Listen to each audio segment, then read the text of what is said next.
শুভ ষষ্ঠী বন্ধুরা, আজকে শুভ ষষ্ঠী বলছি কারণ হচ্ছে আজ হচ্ছে বাসন্তী পুজো ষষ্ঠী। তো আমাদের পাশের বাড়িতে বাসন্তী পুজো হচ্ছে, এর আগে তো আমি কখনো বাসন্তী পুজো দেখিনি। এই প্রথম শ্বশুরবাড়িতে এসে দেখছি এদের বাড়িতে এরা বাসন্তী পুজো করছে। আমার ওই ননদ হয়, ও স্বপ্নে পেয়েছে। তো যাই হোক, তাই জন্য বললাম শুভ ষষ্ঠী। তো শুভ সকাল বন্ধুরা, কেমন আছো তোমরা সবাই? আশা করছি সবাই খুব ভালো আছো, সুস্থ আছো, আর আমিও কিন্তু ভালোই আছি। আজকে একদম ভোরবেলায় ঘুম থেকে উঠে পড়েছি। আর দেখো, এই পাশের উঠোনগুলো কিন্তু আমি কালকে বিকালবেলা লেপে রেখেছিলাম, যেহেতু পুজো বাড়ির সাইডে। আর হচ্ছে উঠোনগুলো এত মাটি উঠে গেছিলো, ঝাড় দিতে খুবই কষ্ট হচ্ছিলো, সেই জন্য আমি একটু কষ্ট করে হলেও লেপে দিয়েছিলাম। তার জন্য দেখো আজকে একদম ঝটপট করে উঠোনটা ঝাড় দেওয়া হয়ে যাচ্ছে, কিন্তু শুধুমাত্র আমের পাতাগুলো পরে ডিস্টার্ব করে দেয়।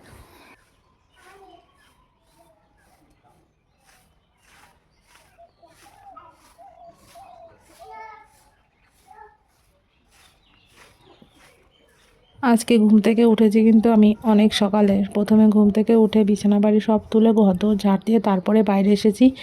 আর আজকে বাইরে এসে দেখছি পুরো কুয়াশায় ভরে গেছে, মানে শীতকালেও মনে হয় এত কুয়াশা পড়েনি আজকে যতটা কুয়াশা ছিল।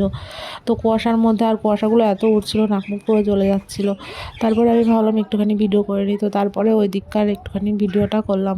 আর তারপরে চলে আসলাম রান্নাঘরে। কাল রাত্রিবেলা কোনো কাজই করে রাখিনি, তো আজকে সেই জন্য সকালবেলা উঠে আমাকে এটা করতে হচ্ছে। কিছুদিন যাবত এই ঝড় বৃষ্টি যখনই হয় না, তখনই রাত্রিবেলা কাজগুলো কমপ্লিট করে রাখতে পারি না।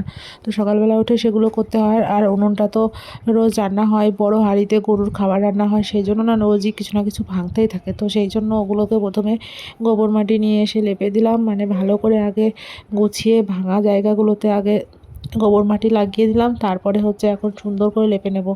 আর দেখো আমি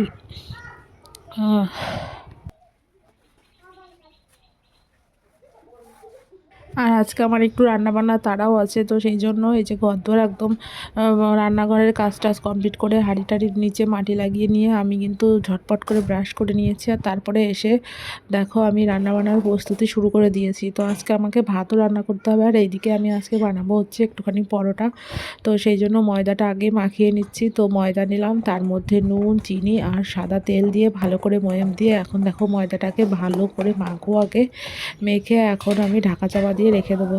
আর তারপরে কিন্তু আমি ওইদিকে রান্নাবান্না সব করে নিয়েছিলাম, ভাত, আলু ভাজা, মাছের ঝোল। তো আলু ভাজাটা পরোটার সঙ্গে খাওয়া হবে সেই জন্য করা হয়েছিল। ওগুলো রেডি করে নিয়ে তারপরে আমি এসেছি পরোটাটা করতে। আর আজকে পরোটাটা এত সুন্দর হয়েছিল, মানে দোকানকেও হার মানাবে, নিজের বলে বলছি না, খুবই সুন্দর হয়েছিল। তো দেখো আর বেলার সময় কিন্তু মানে খুবই সুন্দর বেলা যাচ্ছিলো। আমি বুঝতে পারিনি, মানে মনে হয় মেখে রেখেছিলাম বলে এত সুন্দর হয়েছে। তো দেখো আমি একদম পাতলা পাতলা করে করেছিলাম পরোটাগুলো, আর এত দারুণ হয়েছিল। তো প্রথমেই আমি পরোটাগুলো বানিয়ে এপাশ ওপাশ একটুখানি সেঁকে নিই, তারপরে হচ্ছে তেল দিয়ে হালকা করে মানে লাল লাল করে ভেজে নিলেই হয়ে যায়। আর এই পরোটা কিন্তু খেতে খুব ভালো লাগে।